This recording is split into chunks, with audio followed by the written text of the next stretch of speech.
Hello, everyone. Tonight we are crawling into the darkest, hollowest places of prehistory, those ancient holes in the earth where owls once lived, and where every sound seemed to echo forever. Picture this: the land is silent.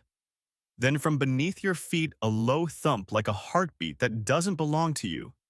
It's not thunder, it's not footsteps, it's the earth, replying. You probably won't survive. So, before you get comfortable, take a moment to like the video and subscribe, but only if you really like what I do here. And as always, drop your location and local time in the comments.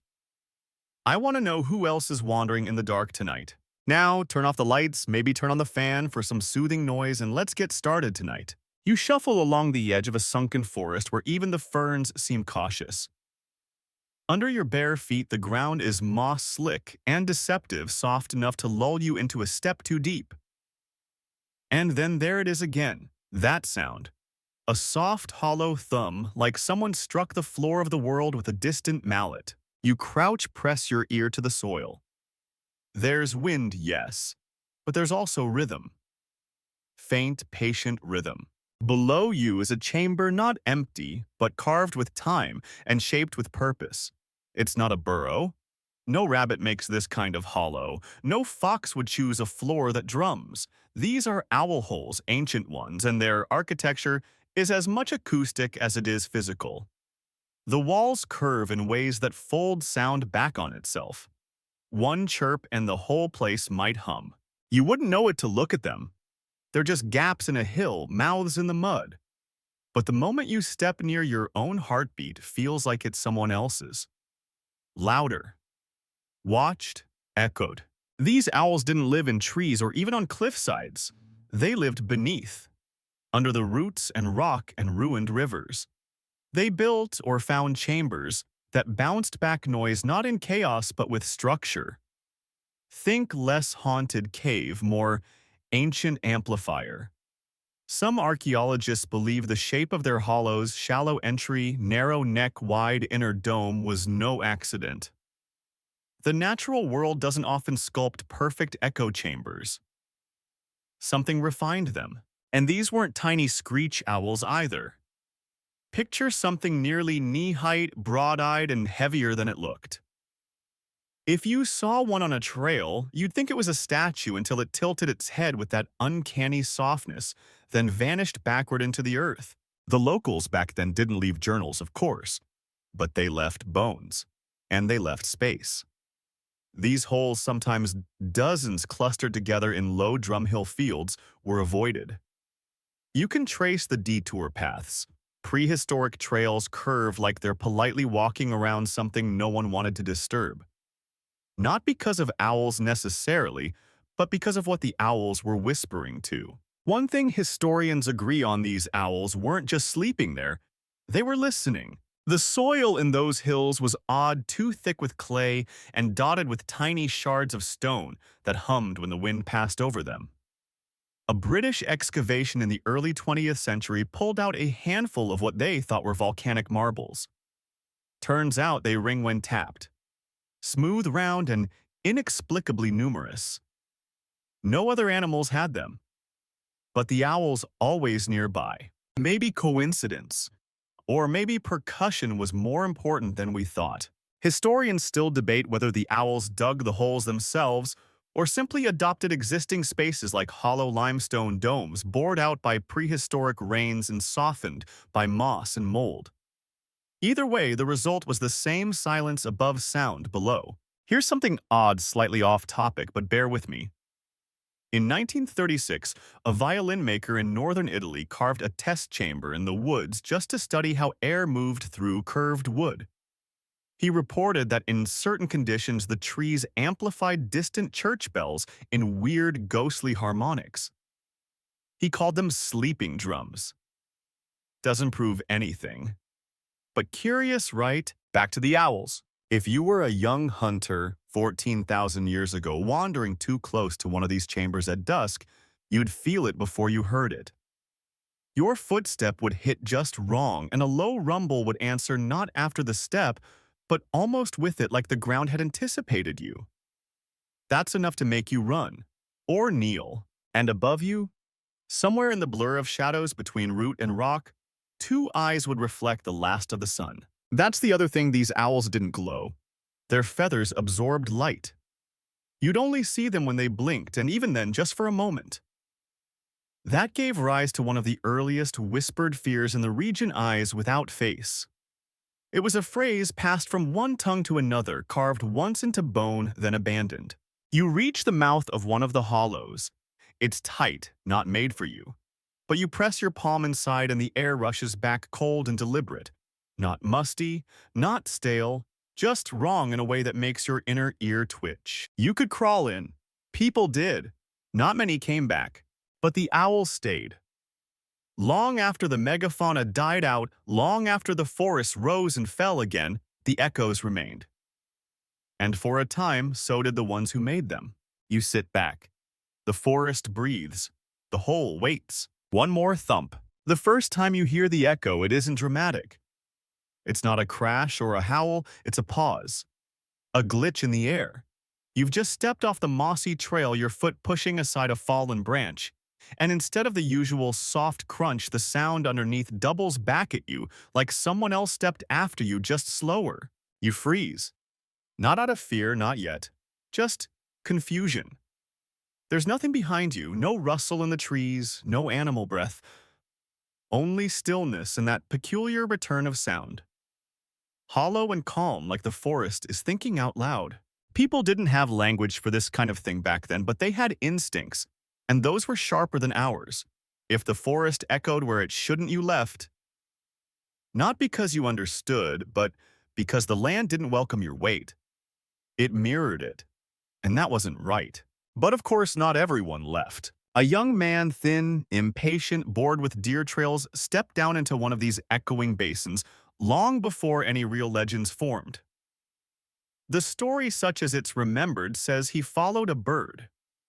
Not a dramatic eagle or flashy crane, but something plain and quiet. A squat shadow that didn't flap its wings so much as tilt through the air like a thrown stone. He followed it past the edge of the warm trees into a glade where the undergrowth dipped, and the soil felt spongy underfoot. The bird vanished down a slit in the hill.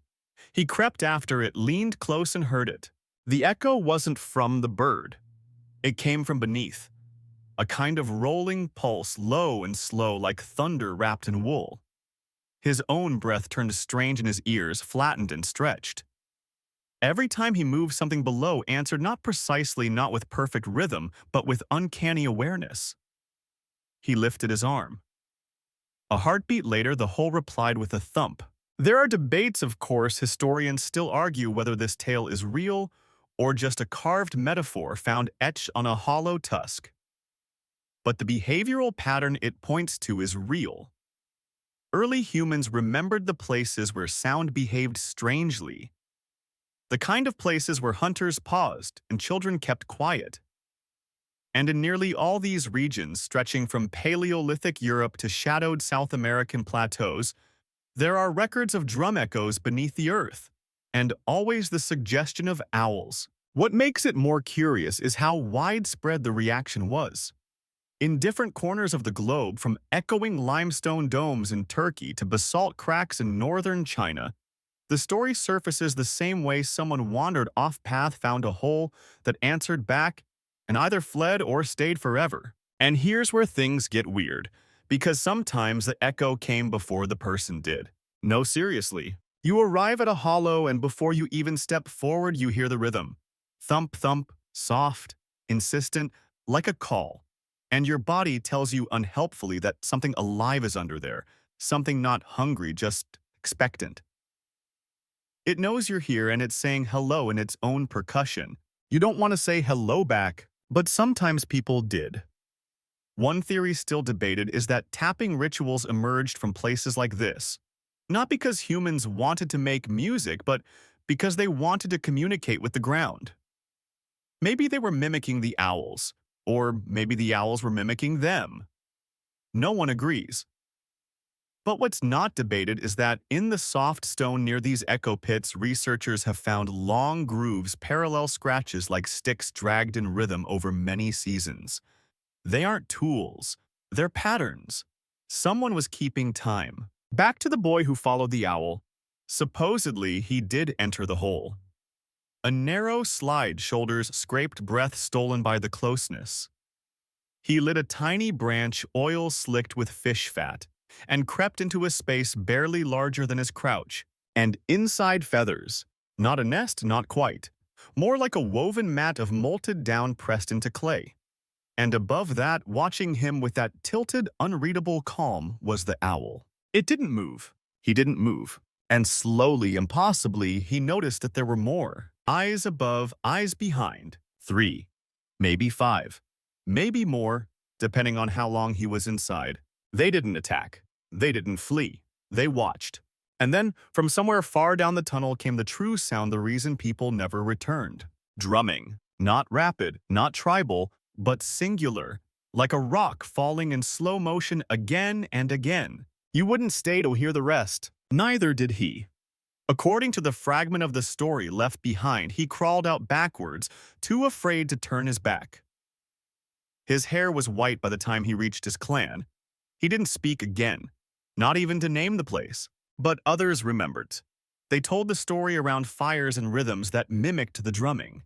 They said the owls were spirit listeners, guardians of an underworld too quiet to enter unless summoned. And you're just standing at the rim of a hill wondering whether the cold wind brushing past your ankle is just weather or a breath rising from below. A breeze stirs a feather at your feet. Not dropped, but placed. Your foot shifts. The ground replies. You step back, just slightly, just enough to feel your balance return. But the echo doesn't stop.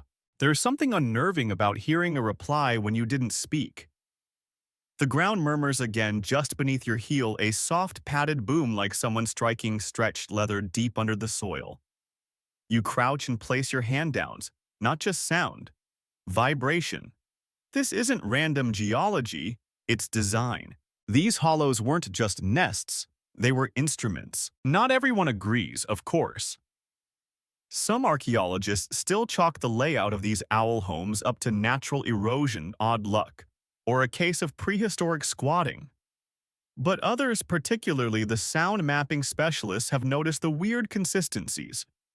The entrances always face away from prevailing winds, but not so far as to cancel airflow. The tunnels are shaped like the horns of old phonographs, widening into irregular domes with smooth clay floors. Sound, when tested now with synthetic pulses, doesn't just echo, it swells. It returns amplified, like a whisper turns into a heartbeat. The owls, it turns out, weren't just living in silence. They were performing. You sit now on the lip of one of the larger hollows. It opens beneath a gnarled tree root, stretching out like a frozen splash. Around the entrance are faint circular impressions, not footprints exactly, but compressed soil curved just enough to suggest something once landed here again and again. Maybe the same owl, maybe many. And the walls, smooth, not like water erosion, like friction, like feathers over decades, or claws sharpened in repetitive gesture. You lean in and clap once softly. The reply doesn't come from the direction you expect. It curls back from the side like the space has a throat. This isn't accidental. People once thought owls lived in trees because that's where they're easiest to see. But the ancient ones, the ones we're whispering about tonight, preferred cavities. And not just any cavities. Caves with echo. Earth pockets with resonance. The same way a guitarist taps the body of their instrument to feel its soul, these owls lived in sound boxes. You can imagine it, can't you? An owl perches on the lip of the hollow. It makes no noise. It listens. A rodent scurries across the moss outside, never noticing the silence behind it. But the owl hears it. Not with ears, though theirs are finely tuned, but with the chamber itself.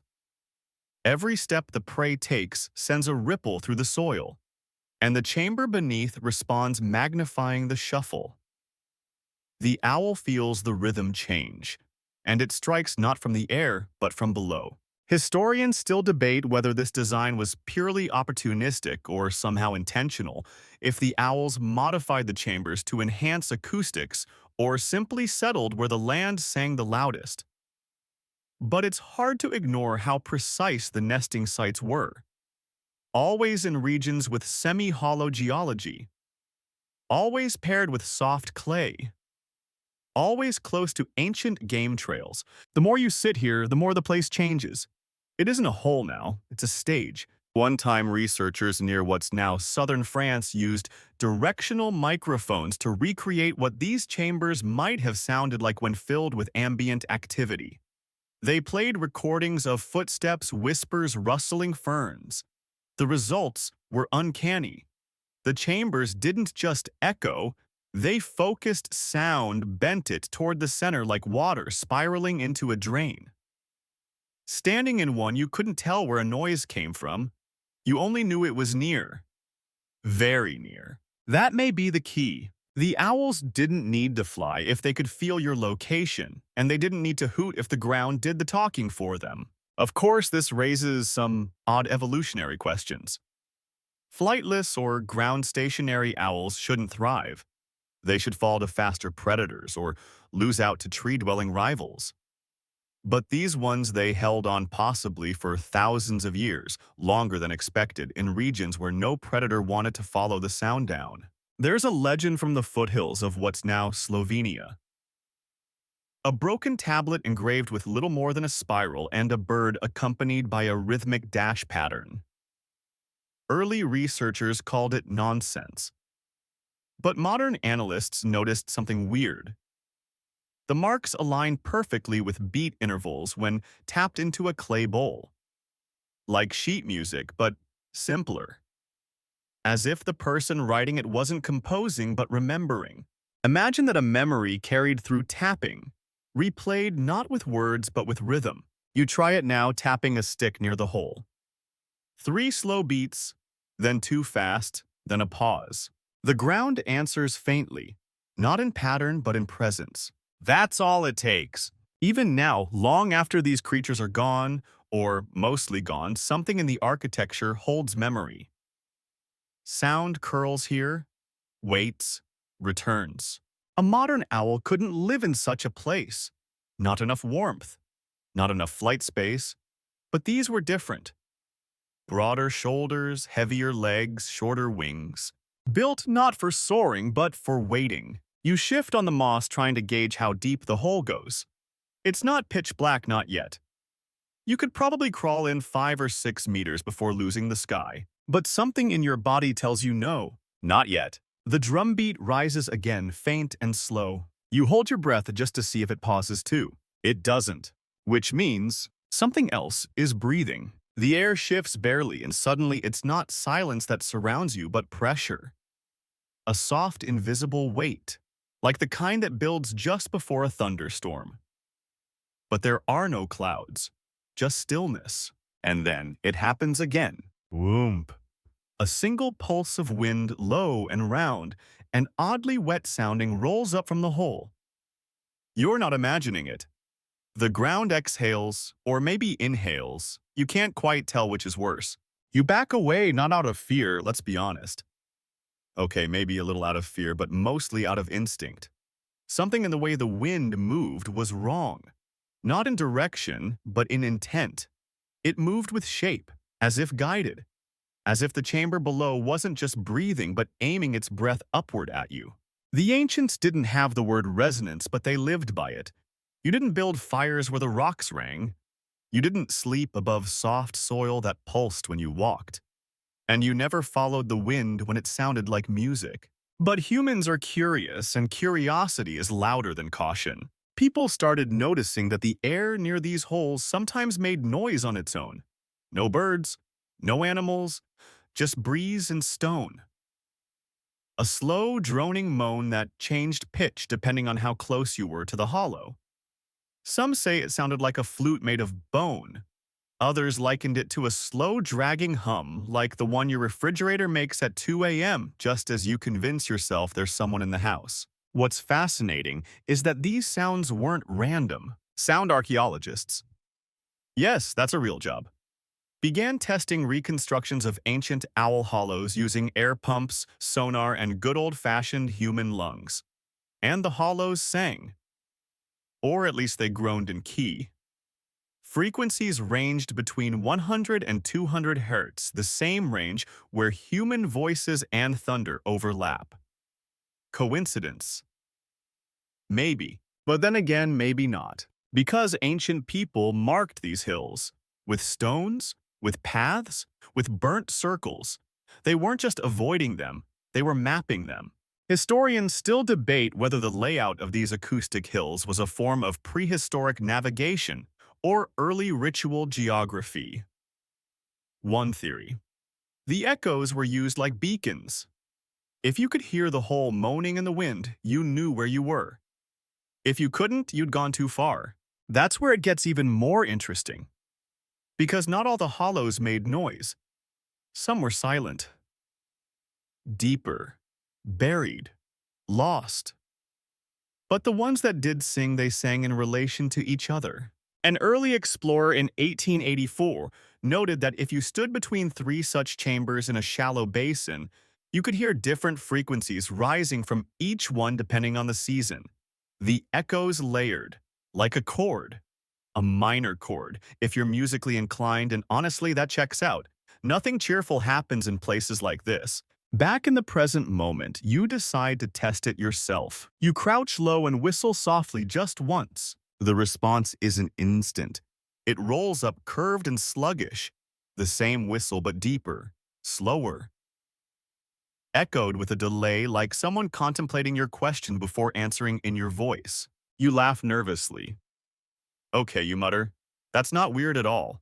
Your voice bounces back from the edge of the hollow, warped by shape and air, into something that sounds more like, that's not you at all. Great. Now the cave's doing improv. You stand, brush the moss from your knees, and it hits you this isn't just about owls anymore. It's about design. The holes were amplifiers. Not of sound alone, but of presence. These chambers didn't just house owls, they created illusions. Spatial tricks. Audio delay. Misdirection. Imagine a predator stalking prey through dense brush when suddenly a sound erupts from below. A hiss, a screech, maybe even the padded rhythm of another predator, but not from in front, from below. Confusion buys time. Time saves lives. And in the confusion, out pops the owl, or maybe the owl doesn't move at all. Maybe it just watches. You remember that fact from some late-night documentary, the eyes of most owls don't rotate like yours? They're fixed in place forward-facing, which gives them an eerie locked stare, especially in the dark, especially when the dark is shaped by echo. You circle the hollow, now listening to how your own footfalls change. On one side, they vanish into the moss. On another, they're magnified by a hidden chamber booming like you weigh 3 times as much. You speak again quietly. Can you hear me? The hollow answers in rustle and breath. No words, just mood. That's probably enough science for now. Here's your odd fact of the evening. The world's largest known cave Sundung in Vietnam has its own weather system. Clouds, rain, wind, inside the earth. Now imagine something similar but on a smaller scale. Not weather, but sound. A cave system with its own language. A musical structure you're not meant to decode, only disturb. That's what this place feels like. You take one more step and pause. Somewhere ahead, not far off, another whoomp rolls through the brush. Not loud, just deliberate. You glance left. A tree shifts, but there's no wind. You turn your head slow as an old film reel. And there, half blurred in shadow, something squats at the edge of a distant hollow. Its head turns first. Then the eyes catch a flicker of your light. There is no sound, not yet. And then the wind changes again. The chamber behind you begins to hum. You don't move. You don't breathe. Across the clearing, the shadow doesn't blink, doesn't hoot, doesn't spread its wings or shift its weight. It just listens. And now so do you. The hum behind you grows a little louder. Not a scream, not a growl, just a patient vibration that wraps around your ankles and travels up your spine. It's not fear yet, it's anticipation. A sense that something ancient has opened its eyes and you're no longer a passerby. You're part of the rhythm. The owl tilts its head, and you finally understand. It's not watching you because you're prey. It's watching you like a conductor watches a musician who's come in on the wrong beat. You've stepped into a score you can't read. This species of owl rarely documented and barely believed was not built for flying, or if it was, flight was a final option, not a preferred one. Their wings were short, feather-dense, and often carried close to the body like a cloak. Instead of darting through the air like their modern cousins, they perched low-stalked in silence and waited not for sight or smell, but for vibration. Historians call them Strigiformes terrani, or the ground owls of echo hollows. No, they weren't a global species. Their fossil records are limited patches here and there in Eastern Europe, the shadowed tropics, parts of the American Southwest. But what connects them isn't bone structure, it's habitat. They all lived in echo chambers, not in the poetic sense, in the literal architectural sculpted for sound sense. The creature ahead of you drops into the hollow and disappears. No wing flap, no noise, just gone. And then you hear it again. A soft double thump beneath the ground. This isn't the owl moving, this is the owl listening. The idea sounds ridiculous at first. An owl using sonar. That's bat territory. But when researchers placed artificial prey moving warm objects above reconstructed echo nests, the owls inside responded not to heat or movement, but to the pressure shift in the air and soil. Like a whisper heard through skin. The hollows did the work. All the owl had to do was wait. You step lightly now, testing the ground with your toes. Every motion, no matter how soft, causes something to shift under the surface. And somewhere below, a creature with bone-wide ears and a mind wired for patience catalogs your position. That's the horror of it, isn't it? You could stand completely still, and it would still know where you were because even stillness has a weight. And the chamber hears it. Odd fact break. Did you know? Elephants can hear each other through their feet. They detect low-frequency rumbles called infrasound using sensitive pads. This owl species might have done something similar. Except it didn't stomp. It waited. The chamber did the talking. That's what makes it so strange. You're used to predators being active, chasing, pouncing, but this one, it's passive. It's the stillness at the center of a drum. It waits until the music is perfect and then interrupts it. You sit now on a flat stone that rings faintly when touched. You tap it once. The echo returns not straight back but sideways, rebounding from some unseen hollow to your left. You tap again. This time a softer reply comes from behind. You realize what's happening. The chamber is telling you where the owl is, and it's getting closer. Of course, it's probably not hunting you. Probably. These owls, based on diet analysis of old pellet remains, preferred smaller prey mice, shrews, even large insects. But there were always exceptions. And prehistoric humans didn't exactly have a great track record when it came to mutual respect with local fauna. The fact that these owls survived for thousands of years in places where saber-toothed cats, dire wolves, and massive ground sloths roamed is frankly weird. But think about it.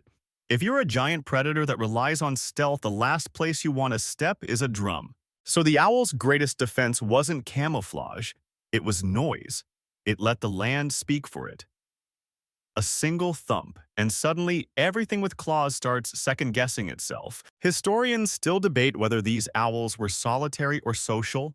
Some hollow nests have room for only one. Others, especially in the soft chalk hills of the Levant, show signs of multiple chambers linked by narrow vents. If these were owl communes, they may have operated like percussion networks. One chamber tapping to another, warning, alerting, or perhaps performing some prehistoric symphony of dirt and instinct. There's a story found in a cave etching likely just symbolic but unsettling nonetheless. A human figure stands in a ring of birds all drawn with exaggerated ears. Above them floats a single feather surrounded by small marks thought to represent sound or wind. Some interpret it as a warning, don't enter the circle. Others say it's a lesson when you are surrounded by listeners, be still. You rise again unsure if you've been sitting for seconds or minutes. The shadows haven't moved, but the air has thickened. The hum is more constant now, more like a chant beneath the surface. Not human, but ritualistic. The land remembering itself. You whisper, "I hear you." There's no response. Of course not. You're not speaking the right language. You're using voice. It uses rhythm. So you shift your weight from one foot to the other. Pause, then again. Mimic the cadence you've heard. Thump, thump, pause. The ground stills. Then in the distance, another echo answers. Not a mimic, not a mirror, a correction.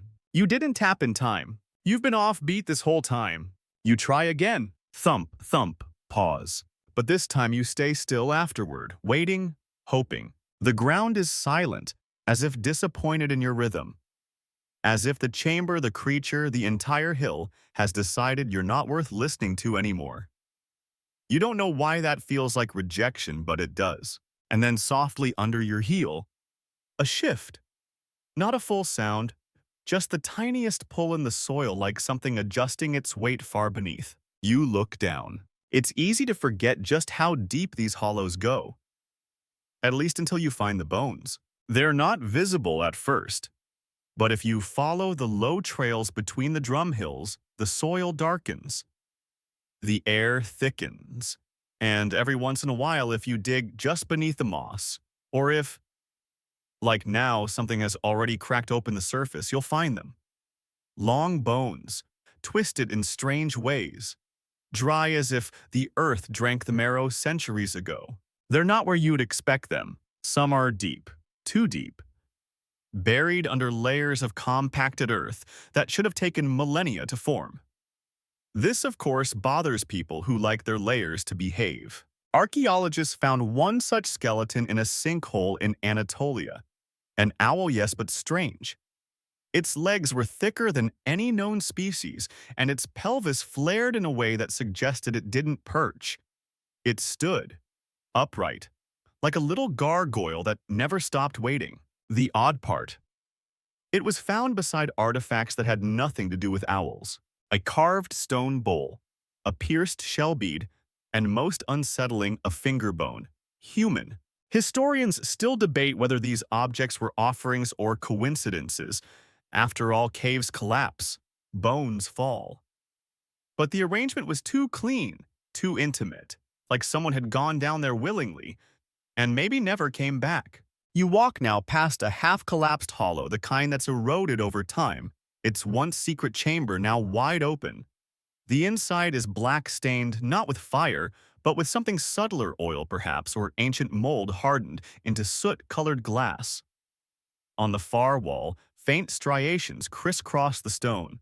Not claw marks, not carvings, just touch. As if something dragged feathers or skin or a stone across that same spot again and again until the wall remembered. You peer closer. There, caught between cracks in the stone, is more bone. Tiny this time, maybe rodent, maybe not. You don't touch it. No need. The chamber's already telling you what you need to know. Someone lived here, and someone died here. Not in the brutal, bloody way you'd expect in a predator's den, but slowly, quietly, like a candle left to burn down in its own silence. And now comes the odd fact for this evening. Jellyfish fossils have been found in shale beds nearly 500 million years old. Creatures made of water somehow preserved in stone. If the world can trap a jellyfish, is it so hard to believe that sound could be buried too? Back in the hollow, the air changes again. It's cooler now, not cold, neutral, like the temperature you'd find in a sealed tomb or a locked music studio. You exhale, and your breath seems to echo a little too long, curling down and away into nothingness. There are theories that these owl holes weren't just living spaces. Some believe they were burial sites. Not for humans, not even for owls, really, but for sound. Here's the idea: controversial, weird, possibly. Nonsense. Some ancient groups believed sound could haunt the land. Not ghosts, not voices, just resonance. Echoes that never ended. So, if something bad happened, an ambush, a betrayal, a death, They buried it literally in the ground, dug deep, packed the earth, let the silence harden like a scab. The owl holes with their perfect acoustics may have become the final vaults for noise that no one wanted to hear again. Of course, that's all speculation, but you're standing now at the edge of another collapsed hollow, and what you hear beneath you is not an owl, it's not the wind. It's something deeper, a sound too slow to be heartbeat, too steady to be breath. It pulses every 12 seconds. 12 seconds. That's not natural. You sit again, letting your body go still. Your ear near the ground. You count. 1, 2, 3, 12. There it is. Again, a low rounded whump as if something vast is shifting in a lower chamber. Not moving, but adjusting. Resettling. Like it's heard you now. And now the question forms, why are some of these bones buried so deep? If the owls were simply living here, why were the remains pressed so far into the earth? Layers above them untouched. No evidence of water flow or sudden collapse. Some propose these birds or people buried themselves, voluntarily. But who would do that? You lie back your spine against the mossy ground and stare up at the dim canopy. The sky beyond is turning purple. Evening has returned. The wind doesn't reach here.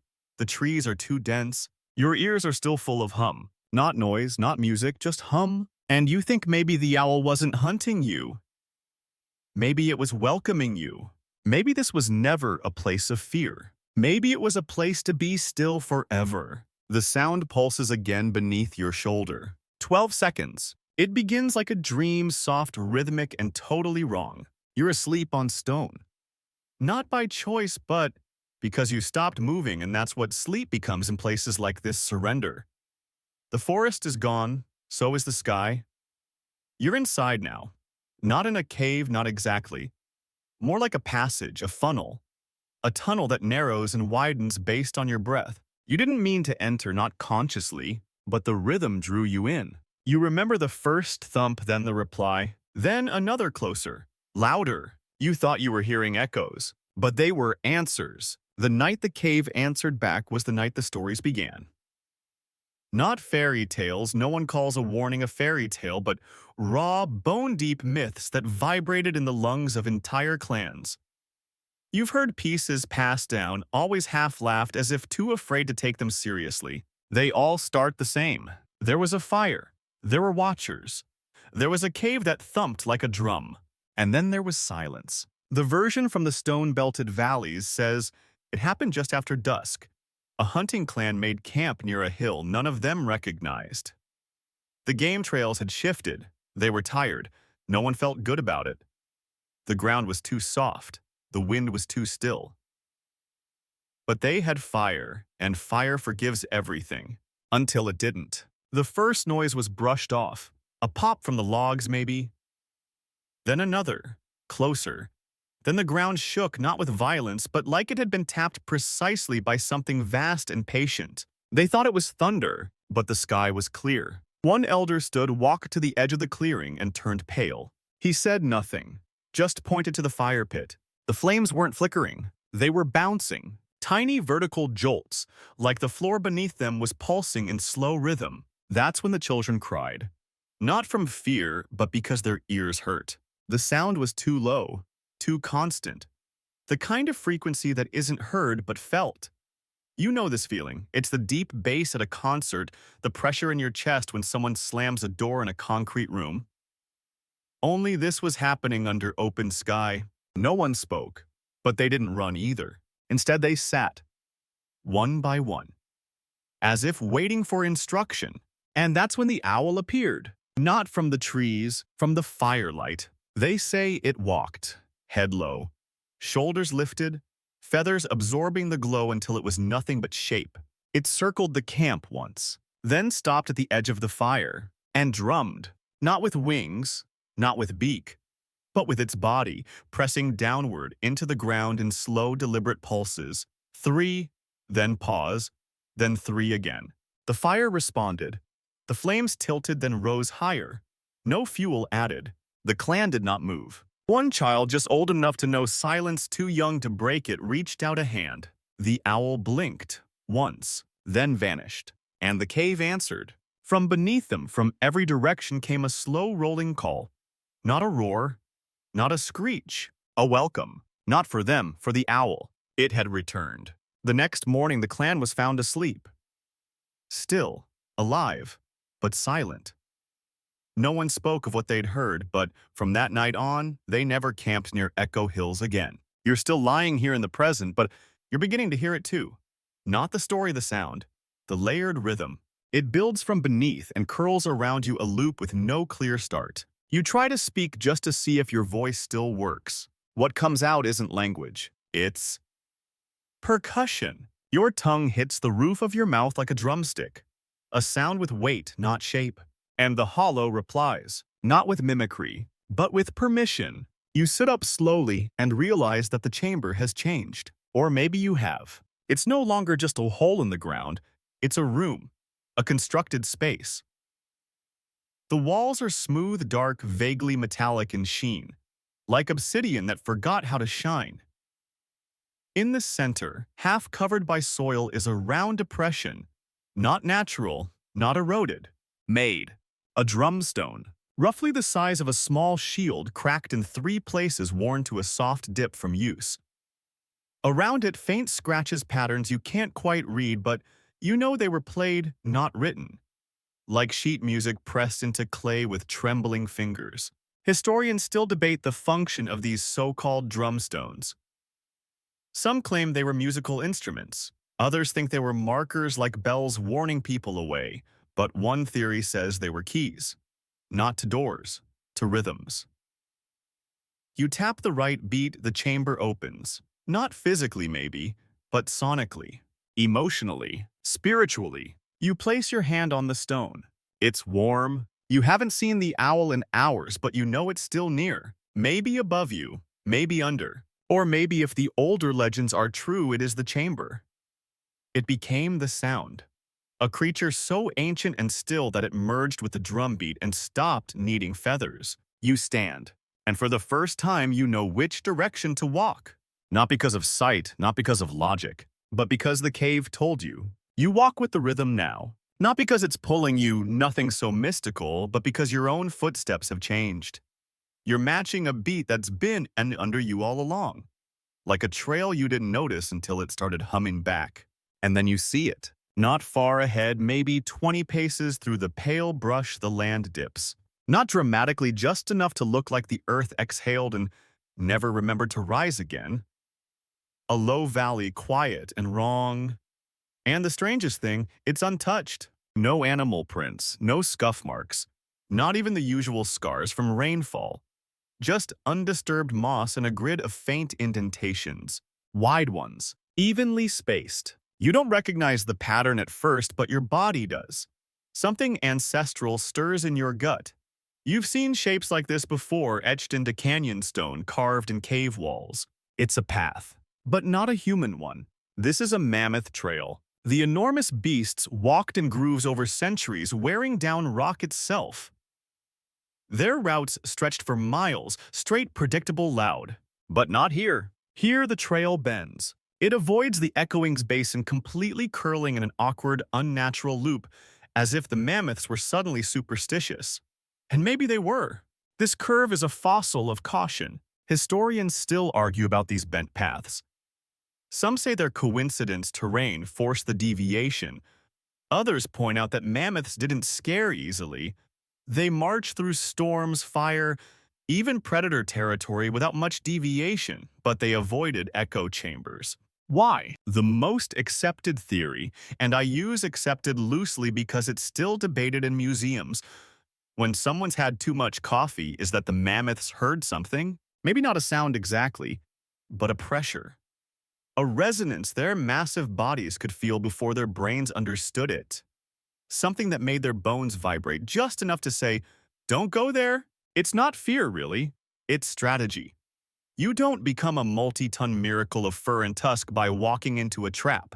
So when a valley hums back at you, you find another valley. You kneel and place your palm on one of the wide, ancient footmarks. It's sunken, weathered smooth by centuries, but deep, much deeper than it looks. And when you press the soil, gives a little, then firms like something below caught your weight and refused to move. You try it again farther to the side. Nothing. You return to the central groove. Press again.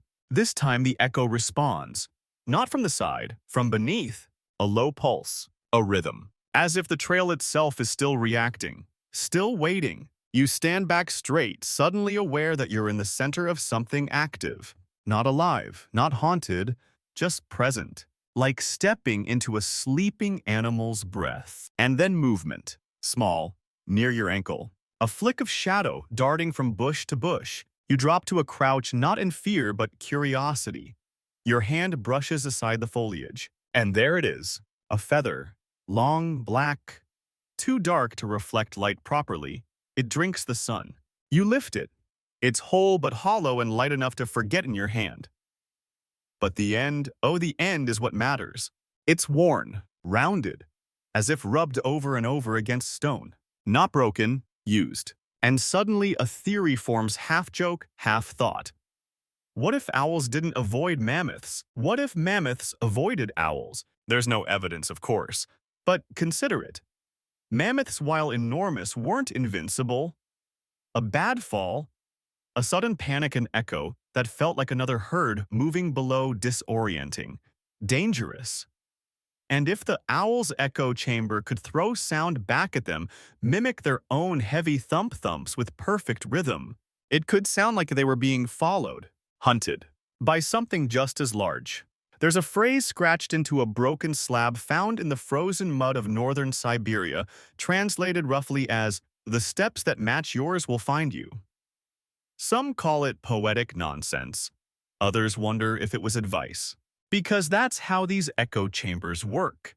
They mirror. And when a mammoth hears its own footstep behind it, what does it do? It runs. Or worse, it freezes. And in those frozen moments, who knows what rose from the hollow beneath? You step out of the dip now back into the regular forest. The sound shifts. Less echo, more wind. More familiar. But the tension doesn't leave. Because now you know the pattern. You know the rhythm. And you see it repeated again and again in the landscape around you. Valleys where no large game ever passed. Clearings with perfect acoustics untouched. Stone rings not religious but acoustic traps. The land didn't form this way by chance. It was shaped by behavior. Over time. Animal memory. Generational instinct. The owl didn't rule with claws. It ruled with reverb. Odd fact: time whales use infrasonic calls to coordinate movement across entire ocean basins. Sounds that can travel for hundreds of miles underwater. Owls couldn't match that range, obviously, but their underground acoustics. It's possible their signals carried far enough to overlap territories to speak across ranges. A network of echoes. Not loud, just deep. You take a breath and realize the woods have gone still again. Not quiet, just listening. The way they did when the mammoths passed near but never stepped inside. And behind you, faint but deliberate, something shifts underground. Just one step, then another. But they're not yours. You freeze. Again, it's becoming a habit, isn't it? But what are you supposed to do when the ground beneath you responds like a second heartbeat? You try to pretend it's just settling roots, shifting earth. One of those natural noises that doesn't mean anything. But it's not. It's two steps. Rhythmic, deliberate. And they're not coming toward you. They're circling. You scan the trees, the hollows, the earth's folds. Nothing moves. No branches sway. No leaves twitch. But the sound is clear, dull thuds beneath the moss, almost polite. Like someone tapping from inside a wall they know you're leaning on. And for a moment you think of the child, the one from the legend. You don't remember all of it? Only pieces passed along around fire pits, traded with travelers, probably rewritten in every retelling, but the core of it stays the same. There was a child. Small, silent, strange.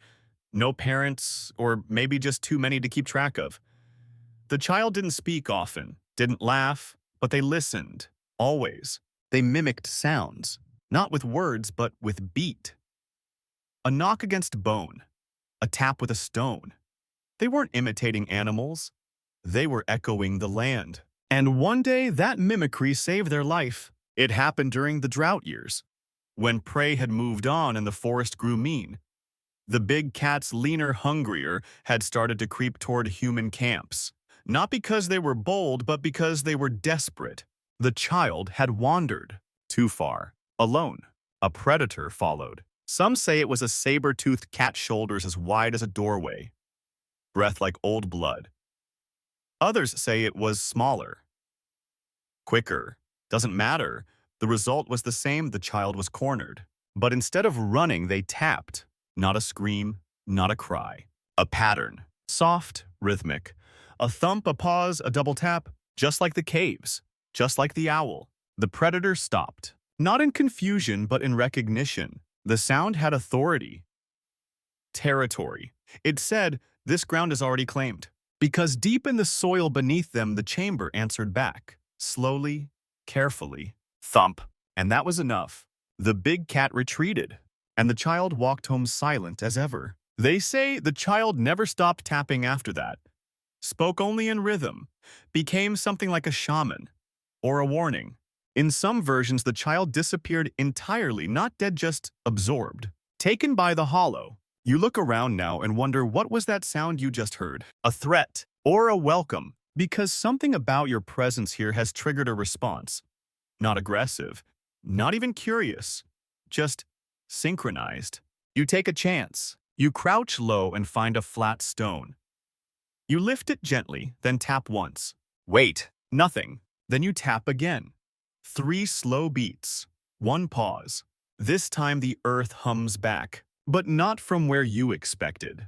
Behind you. You turn quickly, but the forest hasn't changed. The branches are still. The hollows are closed. But the rhythm continues. Now it's everywhere. Faint pulses through the ground. Subtle echoes through the air. You've created a ripple.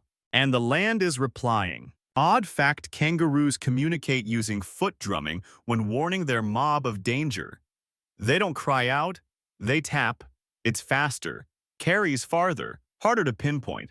Now, picture that concept applied across miles of interconnected acoustic chambers, where every footstep echoes like a message. That's what these owl hollows may have been, not just homes, but drums in a choir. You try again. Change your rhythm. Double tap. Pause. 1 long drag of stone on earth. You hold your breath. And far ahead, 2 hollows away, a perfect mimic of that sound rolls back to you. Not louder. Not closer. Just precise. There's something eerie about knowing you've been understood by something you can't see. Not a voice, not a face, just a reply. Historians still debate whether this kind of rhythmic communication between humans and environment was common in early cultures or something limited to specific echo-rich terrains. There are oral traditions in parts of South America and Australia that hint at it, songs not sung, but tapped into trees and rocks. Beats to guide, to warn, to mark paths. You wonder if the child from the legend ever taught anyone, or if they simply vanished taking their beat with them. You're walking again now, but slower.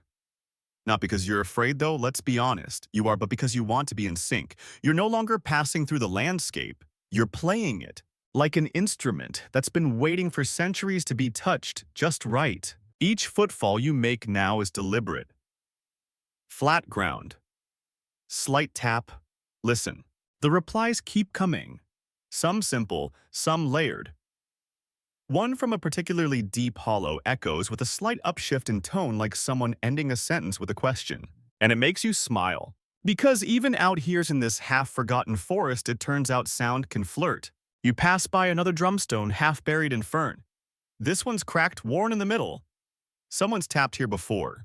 You don't need to check for footprints. The echo remembers. You sit again, and you tap. And the forest answers not just with sound, but with stillness. Everything freezes. And in that pause, something huge brushes against your awareness. Not a shape, not a figure, just a presence. Like the echo is watching. Not judging, just keeping beat. You're not sure when the sound changed. You've been tapping for a while now. Feet, fingers, bits of stone, communing with hollows and chambers that once terrified you. But now the echoes aren't just replying. They're joining in. soft layers building under your rhythm, adding depth variation counterbeats. You start to wonder, am I controlling this? Or is something else leading? And then you find one. A drum stone. Not cracked, not half-buried, not forgotten. This one is pristine, rounded by what feels like intention, not erosion. The edges are smooth. The center concave, polished by thousands of tiny impacts. It's positioned at the edge of a clearing, angled slightly toward a slope that dips down into shadow. You know, without knowing how, that it wasn't placed here by accident. And beside it, stacked neatly, are 3 stones. Not random, not scattered. Set. You stare at them for a long moment. Then sit down cross-legged, place your hand on the main stone, and think about that old debate, the one that's never been settled. Were these tools? Was this music? Or was it worship? Historians still debate the drumstones. The simplest explanation is that they were instruments early percussion used for ritual communication or just prehistoric jamming. But others see something more. Because these stones aren't near settlements, they're near owl holes, always. As if the rhythm wasn't about reaching other people, it was about reaching the land itself, or what lived underneath it.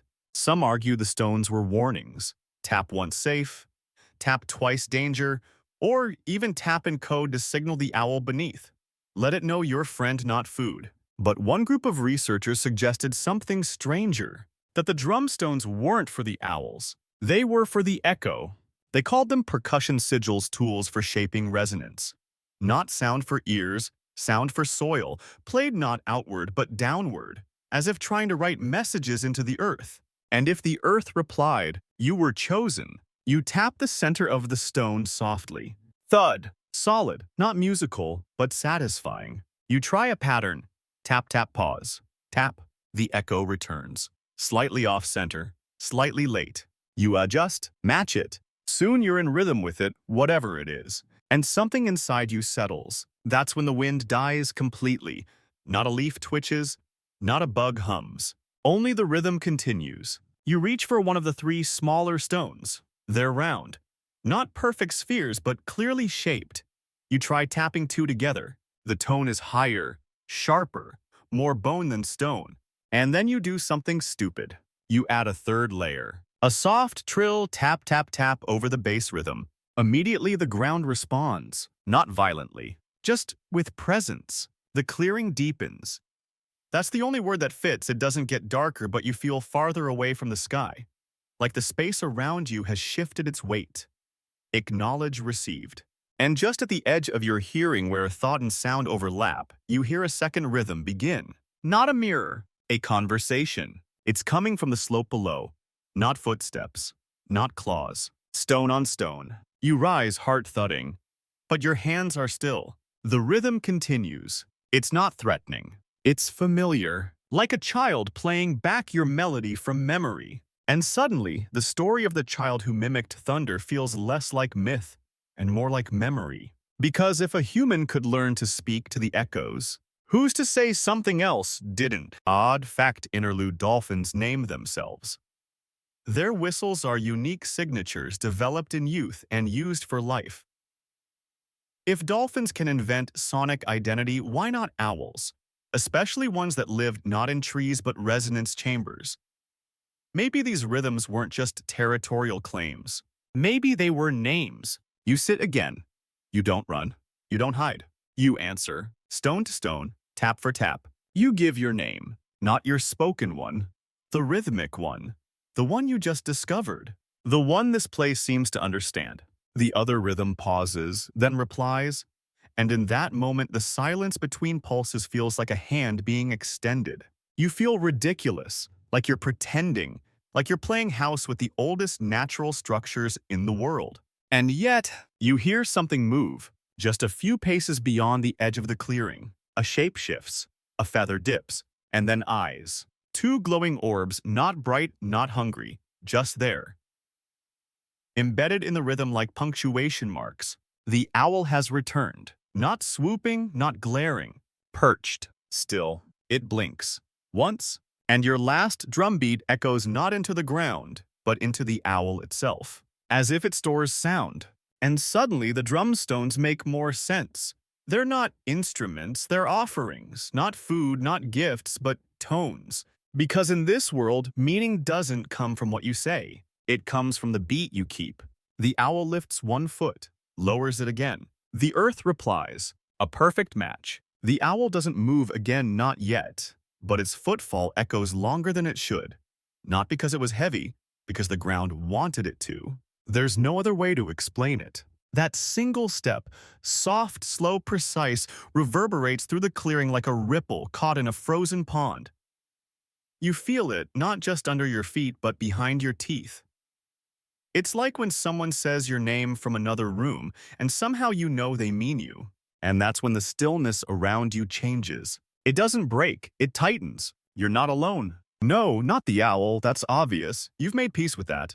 But now, from the forest edge, from the slopes above and below, you start to sense others. Not creatures, not bodies, not things with breath, but hesitations. The kind that belong to predators. This is where it gets strange. Because nothing emerges.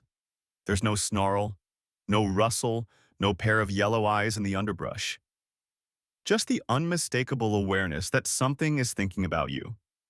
Something that doesn't want to come closer. And you know that it's not afraid of you. It's afraid of the rhythm, of the echo, of the owl. There are stories never told the same way twice about hunters who stumbled into owl valleys and found themselves paralyzed. Not by magic, not by fear, but by the feeling of being watched by the land itself. One old legend talks about a saber-toothed cat that refused to enter a hollow, even as it starved circling for days until it died on the ridge. Its bones were later found unscathed, unpicked, as if even the scavengers didn't want to approach the spot where it fell. That's the thing, isn't it? You think the most dangerous thing in the forest is the thing with claws. But sometimes the most dangerous thing is what makes claws pause. And these hollows, these echoing, pulsing, impossible places did exactly that. Historians still debate the reason. Some argue the acoustics triggered something instinctive. A predator hears their own steps doubled back at them behind them and assumes they're being hunted. Others believe it's the unpredictable reverb that throws them off. Imagine creeping through the woods hyper-focused on your prey, and every snap of a twig sounds like a whole pack stepping in time with you. But one theory whispered more than published suggests that the owl didn't need to fight off predators. It just confused them. These ground owls, silent and unblinking, lived in environments that disoriented. They sat still, let the chamber do the work. Let the predator believe it was not alone. And sometimes that's all it takes. You glance toward the forest line. Whatever is out there hasn't moved, but it's listening, and it doesn't like what it hears, because you're still tapping. Not loudly, not rhythmically perfect, but enough to keep the signal alive. You feel the pressure lift ever so slightly. Whatever was watching has decided it's not worth it. The rhythm is too familiar, too dangerous. And so it fades. You let out a breath you didn't realize you were holding. Odd fact. Brake deer in parts of Siberia are known to avoid abandoned Soviet-era listening stations. The structures emit no sound now, but something in the shape, the way the wind moves through them, keeps the animals at bay. Echoes don't always fade. Sometimes they linger where no one invites them. You look back at the owl. It hasn't blinked in a long time. You're not even sure it's an owl anymore. Something about the way it sits, so aligned with the land, so deeply woven into the stillness, it feels carved. Like it's part of the chamber now, not a resident, a component.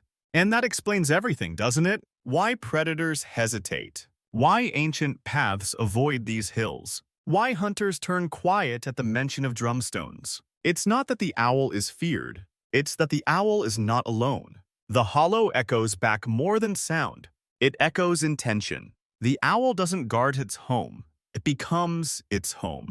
A living frequency embedded in a chamber tuned to reflect fear outward and welcome rhythm inward. It makes you think of a phrase you once heard some documentary or cave painting expert whispering over ancient art. This wasn't painted on the wall, it was painted into it. That's what this feels like. The owl is not on the land, it's in it. And now you're part of that frequency too. You rise slow and careful, not because you're afraid, But because you finally understand that you're standing on a drum and the only thing keeping the forest quiet is your respect for the beat. One false rhythm, and who knows what might echo back. The owl still hasn't moved, and neither has the drumstone. But the message is clear. You've passed the test, for now. You don't remember when the echo started leading you. At first, it felt like you were experimenting, tapping out rhythms, playing responses, decoding the hum. But now the rhythm is ahead of you. Not louder, just sooner. You step and a beat answers. You pause, and something taps twice from the right, nudging your body to turn. You follow. You don't know why. Maybe it's the owl. Maybe it's something older. But each echo feels like a suggestion, not a command, a gentle tug. And somewhere ahead, someone else followed this same pull. A girl, young, curious, or foolish, both probably. She wandered from camp while everyone else slept. They thought she was chasing fireflies or maybe dreaming awake again like she sometimes did. But the truth was simpler. She heard a rhythm. Not voices, not howls. A pattern. At first, it was just a drum beat in the wind. A slow tap that repeated every few minutes, faint, forgettable, until it wasn't. She followed it through the trees, her feet bare, the soil cool. She didn't call out, didn't announce herself. She just walked, nodding slightly, with each beat like a child agreeing with an idea the adults couldn't hear. And the forest welcomed her, or opened at least. They found her tracks 3 days later, winding through untouched brush, curling around hazards, skipping over roots like someone was guiding her step by step. No signs of a struggle, no signs of fear, just tracks and rhythm. The girl who followed the echoes. That's what they called her later when they told the story around the fire, with the kind of hush reserved for things that aren't quite tragedy but aren't miracle either. She wasn't the first to disappear that way, and probably not the last. But she was the only one who came back. Sort of. She returned at dawn, silent and calm, her hair tangled with moss, her hands covered in clay. She didn't speak, not for days. When she finally did, it was to say one thing: he walks with sound. That was it. She never explained who he was, or where she went. She just sat by the fire, tapping her fingers against the stone in looping patterns. The clan left her alone after that, not out of fear, out of respect.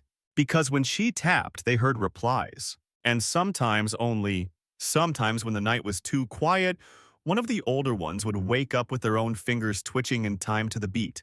You're starting to feel that now. Not just the rhythm, but the pull. It's subtle, like gravity, but horizontal. The forest parts slightly as you follow. Not physically, the trees are still dense, but mentally. The idea of where to go becomes instinct. You're not choosing. You're remembering. The owl is gone again, or perhaps just hidden, but its rhythm is with you. You step into a narrow path between two hills. The moss here is thicker. Wet. Your footsteps are nearly silent, but the drum beats continue. Not yours. Theirs. You crouch low, pressing your hand into the soil. There's a slope beneath you, slight, shaped like a bowl. And somewhere down there, maybe a few meters deep, is a chamber. Not one you've seen before, but it knows you. The hum rises, faint, layered. It sounds like someone breathing through a tunnel made of bone. You walk again slower. The path dips, winding now, forcing you to brush against low branches. You don't mind. You can't mind. The sound has become language. Not words, not music, just meaning. A sense of being pulled towards something that wants you to hear it. Not see, not touch. Hear. Odd fact: break. Some caves in Iceland naturally sing when wind passes over their entrances. Locals call them Singjandi Steinar, singing stones. The wind doesn't make the music, the shape does. That's what this place feels like. You didn't create the rhythm, you stepped into it. And now you're approaching its source. A low hill appears before you, flatter than the others. No visible entrance. Just a depression in the center where the moss grows darker, like a giant hand once pressed down and left an invisible drum skin stretched over the ground. You step into the center, and the sound stops. Completely. No hum, no echo, just silence. Your own breath becomes loud. Your heartbeat distracts you. And then beneath you, a single sharp knock. Not like before. This one is on purpose. It's a knock at a door. You crouch slowly. Press your palm to the moss. Wait. Another knock, closer this time, but from underneath your hand. You whisper barely, "I'm listening." And for the first time since you arrived, the echo doesn't reply with sound. It replies with feeling. A slow, deep vibration moves up your arm, into your chest, into your bones. Not painful, not even uncomfortable, just communicative. You understand nothing and everything. The rhythm isn't asking for permission. It's giving it. The girl from the story. She walked into the sound and didn't leave a trail. Because sound became her trail. She didn't disappear. She became part of the echo, like a song played so perfectly it just loops forever. You rise again, chest still buzzing. You don't need to walk anymore, because now you remember the rhythm. It walks for you. You sleep with your back to the stone. Not out of preference, let's be honest. Moss is lumpy, and the stone is cold, but because you don't want anything behind you tonight. Not here, not now. The drumskin hill rises gently behind your shoulders, and the forest before you fades into a soft, soundless veil. It's not darkness that bothers you anymore. It's silence, because now you know how much can hide in quiet. There's a reason prehistoric tribes slept like this, pressed to stone, grounded, alert. Not because they expected danger, but because stone doesn't lie. You can hear through it, feel through it. A large predator might move through branches unnoticed, but the second it places a foot wrong on soft earth, the stone beneath your back tells you everything. You'll feel the tremor before the breath, before the pounce. The ancient ones knew that. Maybe that's why they built their camps in rings of rock. Not just to protect against animals or wind, but to form an early warning system, a percussion perimeter. Historians still debate the practice. Some say it was symbolic, a cultural habit, an echo of old rituals. Others think it was practical, functional. You keep the fire low, you keep the stone warm, and you keep your spine against the one thing that never betrays a step. Tonight, as you lean against the soft drumstone hill, you start to hear it too. Not with your ears, but with your back. A faint knock. Far away. Then another. Closer. Not threat. Just activity. The forest is alive again. Something's moving out there, but it's not hunting. It's pacing. Testing the perimeter. Listening for your reply. You close your eyes. Let your breath slow. You've joined a lineage of sleepers who didn't measure the night in hours but in echoes. Thump. A shift under your heel. A pulse in the rock. You murmur a rhythm against the earth. Just a pattern, just a signature. Like tossing your name into a crowd and hoping the right face turns. Nothing responds for a long moment. Then the echo returns. Not loud, not urgent, but clear. Your beat was accepted. A few feet away, something settles in the brush. Heavy but calm, maybe a bird, maybe the owl, maybe something older. You don't look, you don't have to. Because you trust the stone. Odd fact time in traditional Sami culture, sleeping on reindeer hide isn't just for warmth. It helps attune the sleeper to distant vibrations. Hooves, weather shifts, predators. It's a bed and an instrument. Imagine that, but older. Pre-human. Echo beds. Maybe that's what this hill is. A great prehistoric drum, not for music, not for war, but for listening. You stretch your legs, settling deeper into the moss. And the stone speaks again. Not in rhythm, not this time. In memory. You feel an echo that doesn't match anything recent. A tremor too slow to belong to a small creature. Too deep to be a falling branch. It rolls beneath your body like a wave remembering a storm that ended centuries ago. It's not sound. It's history. You're lying on the archive. The stone remembers every creature that's ever stepped here. Every owl. Every drum. Every child who knelt in awe and tapped out a name. It holds the residue of rhythm like fossils hold teeth etched deep beyond weather or time. And you're just the next footnote. But there's comfort in that. You're not alone. You're never alone. You roll slightly to one side, placing your palm against the moss-draped slope. And you whisper, "I'm listening." The stone hums, low, gentle, like breath across a clay jug's mouth. You sleep, and in your sleep you dream. But not in images, in patterns. Echoes loop around you, beats you never composed, melodies without sound. The owl sits nearby still and silent. Its eyes are closed, but you know it hears everything, the beat of your breath, the skip of your heart, the way your spine presses into the earth like punctuation. Somewhere deep beneath you, a hollow replies with a long, slow thump, like a great creature sighing in rhythm with your chest. And you realize something odd. The forest sleeps too, but only when the rhythm is right. You wake before dawn. Not because of light there is none, but because the echo changed. It's slower now, subtle, like something breathing with a broken rhythm. You press your palm to the earth and feel it. The drumbeat that's guided you all this way is fading. Not silent, just irregular, off-tempo. You sit up slowly, brushing moss from your shoulders. The forest is still too dark to see clearly, but you don't need your eyes. You can feel the stillness. It's not peace. It's hesitation. Something is wrong. You wait for the next echo, the next reassuring pulse from the chamber beneath you. Nothing. You try your name beat again. The one you learned. The one you thought the earth had accepted. Tap, tap, pause, tap, silence. No reply. You whisper, "I'm still here." Still nothing. The owl is gone. You hadn't realized until now, but the weight of its presence, the quiet gravity of it has lifted. There's no sense of being watched. No silent partner in the shadows. Just open air and a waiting hush. And the hollows. They've gone quiet too. Not all at once. Some died slowly. Some stopped echoing years ago, maybe centuries.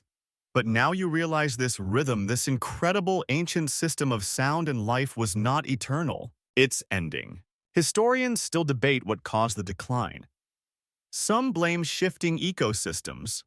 Others say it was human settlement farming fire noise, things that drown out quiet rhythms with the constant rustle of progress. But there's another theory, less popular, harder to measure, that the echo chambers themselves changed, collapsed, filled in, weathered, that the once perfect curves of stone and clay honed over millennia finally wore down just enough to warp the sound.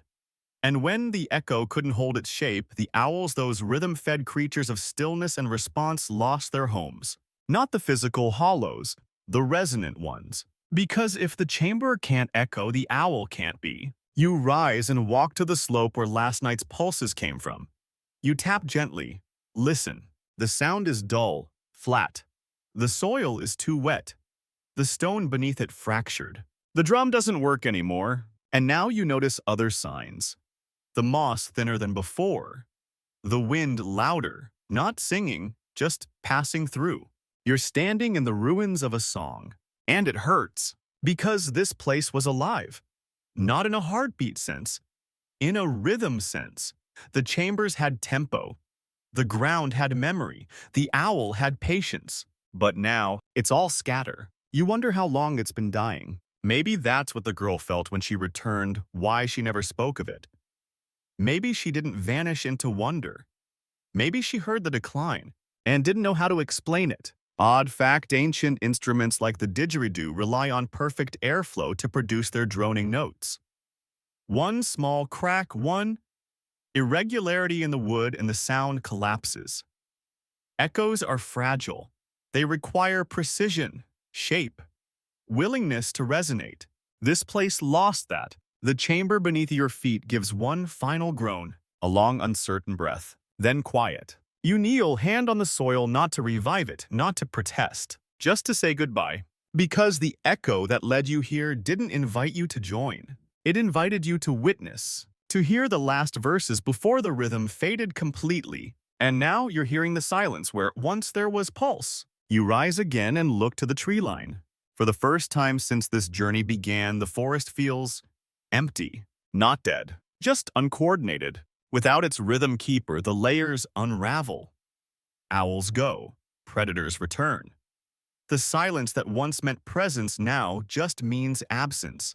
The last thing you hear is your own heartbeat magnified not by chamber or echo, but by grief. And when you speak your name rhythm again, there's no answer. The song has ended. The last owl stood alone in a hollow no one visited anymore. Not because it was hidden, because it had fallen too silent to matter. This hollow, deeper than most, draped in vines, choked with still air, sat at the end of an old game trail that had long since faded.